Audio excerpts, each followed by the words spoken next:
Hi అండి. Vegetable cutlet చేసుకుందాం. మనము శనగలు ఒక కప్పు తీసుకొని నైట్ నానబెట్టేసుకుంటే సరిపోతుంది. మీకు మొక్కలు రావాలి అంటే ఇంకొంచెం ముందు నానబెట్టుకోవాలి.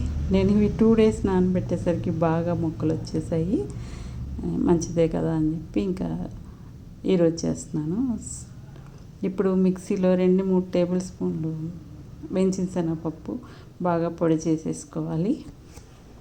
ఈ పొడి మనం తర్వాత ఆ పిండిలో కలపాలన్నమాట. పక్కన పెట్టేసుకుంటే తర్వాత ఉల్లిపాయ ఒకటి చిన్న ముక్కలుగా కట్ చేసుకొని 2-3 పచ్చిమిరపకాయలు తినే కారాన్ని బట్టి ఒక చిన్న అల్లం ముక్కని కట్ చేసి వేసుకోండి. 2 వెల్లుల్లి రెబ్బలు, అలాగే కొద్దిగా కొత్తిమీర కాడలు. మీకు కొత్తిమీర కాడలు చాలా బాగుంటాయి టేస్ట్గా. అలాగే కొంచెం పుదీనా వేసుకుంటేనే మీకు బాగుంటుంది టేస్ట్.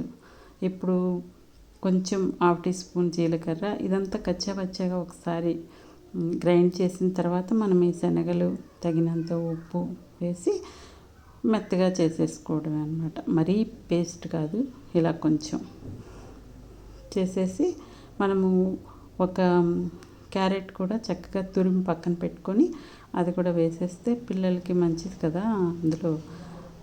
అందుకోసం ఇందాక గ్రైండ్ చేసి పెట్టుకున్న వేయించిన శనగపప్పు పొడి అన్నీ వేసేసి చక్కగా చిన్న కరివేపాకుని కొంచెం బాగా చిన్నగా కట్ చేసి వేసేయండి. మళ్ళీ తీయడానికి వీలు లేకుండా అందులోనే తినేసేలాగా ఇలా ఉండలు చేసి కొంచెం ఇలాగా వత్తితే మీకు చిన్న బిళ్ళలాగా వస్తాయి కదా. లేదంటే మీరు ఏ షేప్ అయినా చేసుకోవచ్చు. ఇలా అయితే ఈజీగా చేసేసుకోవచ్చు. స్టవ్ మీద ప్యాన్ పెట్టి కొద్దిగా ఆయిల్ వేసి వెడల్పుగా ఉన్న ప్యాన్ పెట్టుకుంటే మీరు ఇవన్నీ ఒకటేసారి పేస్ట్ చేసుకోవచ్చు అన్నమాట. ఒక కప్పుకి ఇద్దరికి ఈజీగా స్నాక్స్ టైంలో సరిపోతుంది. ఇలా వేడివేడిగా తింటే చాలా మంచిది, ప్లస్ చాలా త్వరగా కూడా చేసేసుకోవచ్చు.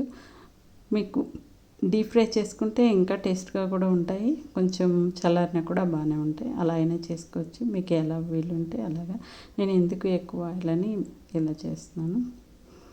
చాలా టేస్ట్గా ఉంటాయి. మీరు కూడా చేసుకొని మీకు ఎలా వచ్చిందో నాకు కామెంట్ చేయండి. మనకి శనగలు నానబెట్టి ఉంటే ఒక 10 నిమిషాల్లో ఈజీగా చేసేసుకోవచ్చు. పిల్లలకి స్నాక్స్ టైంలో ఇవ్వచ్చు. ఇంతేనండి. Thank you.